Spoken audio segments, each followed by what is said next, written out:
Hotel का भूतिया कमरा के बारे में। इस कहानी में राजू नाम का एलडी डिशका है जो कि सरकारी नौकरी करना चाहता है, पर उसके घर की स्थिति ठीक नहीं होने के कारण उसे पैसे कमाने के लिए काम की भी तलाश थी। इस कारण वो एक ऐसी नौकरी ढूंढता है जहां उसे रात में काम करना पेरी डीडिया और दिन में उसकी पढ़ाई भी हो जाए। कुछ समय बाद राजू को एक होटल में सफाई करने का काम मिल गया। चूंकि काम रात को करना था तो राजू वहां रात में काम करने लगा और दिन में वो अपनी पढ़ाई भी कर लेता। सब कुछ अच्छे से चल रहा था, पर एक रात राजू अपना काम खत्म करके आराम से बैठा था।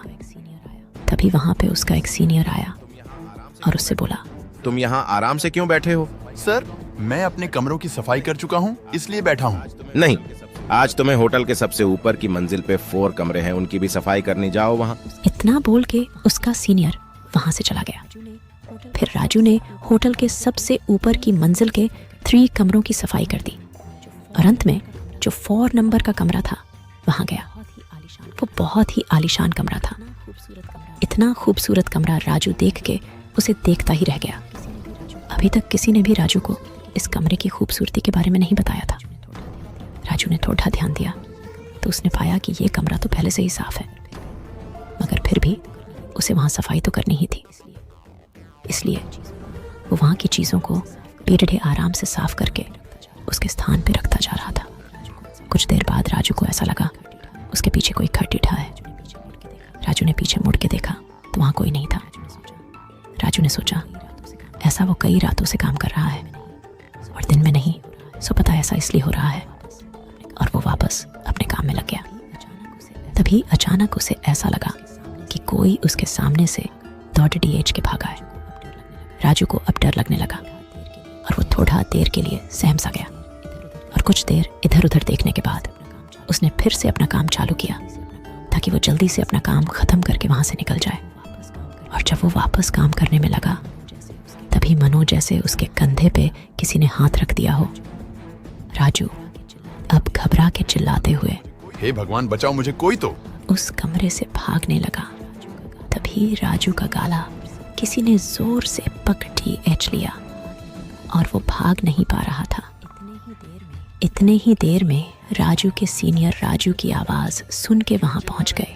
क्यों चिल्ला रहे थे? राजू गली में दबाव होने के कारण कुछ बोल नहीं पा रहा था। उसके सीनियर उसे कमरे से बाहर ले गए और उसे पानी पीने को दिया। तब राजू ने बताया उसे इस कमरे में कुछ अजीब सा महसूस हुआ, ऐसा कि जैसे कोई उसका गला दबा रहा हो। इतना सुनते ही उसका एक सीनियर उस पर चिल्लाया और बोला, तुम्हें रात में इस कमरे में सफाई करने को किसने बोला?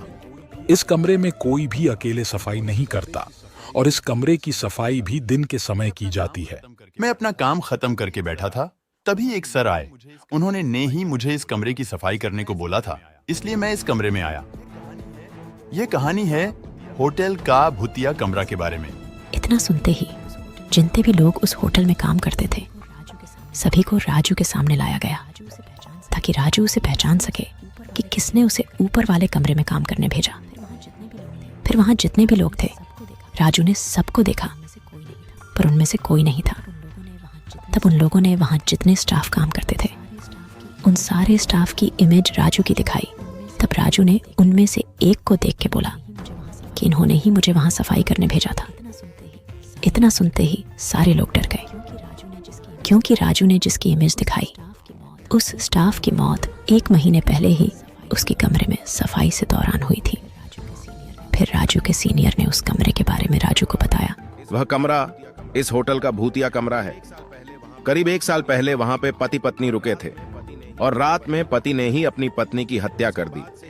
उसके बाद से ही उस कमरे में जो भी काम करने जाता है उसे कुछ अजीब सा डरवाना महसूस होता है। ऐसे कई बार होने के बाद उस कमरे में रात के समय कोई नहीं जाता। और पिछले महीने जिस स्टाफ की मृत्यु उस होटल का भूतिया कमरा में हुई, वो भी वहां रात के समय पता नहीं क्यों बिना किसी को बताए अकेले ही काम करने चला गया था। ये सब सुन के राजू फिर दोबारा कभी भी उस कमरे में अकेले काम करने नहीं गया। होटल का भूतिया कमरा की कहानी, होटल का भूतिया कमरा, आप लोगों को कैसी लगी हमें जरूर बताएं। वीडियो को लाइक कर दे और चैनल को सब्सक्राइब ज़रूर करें।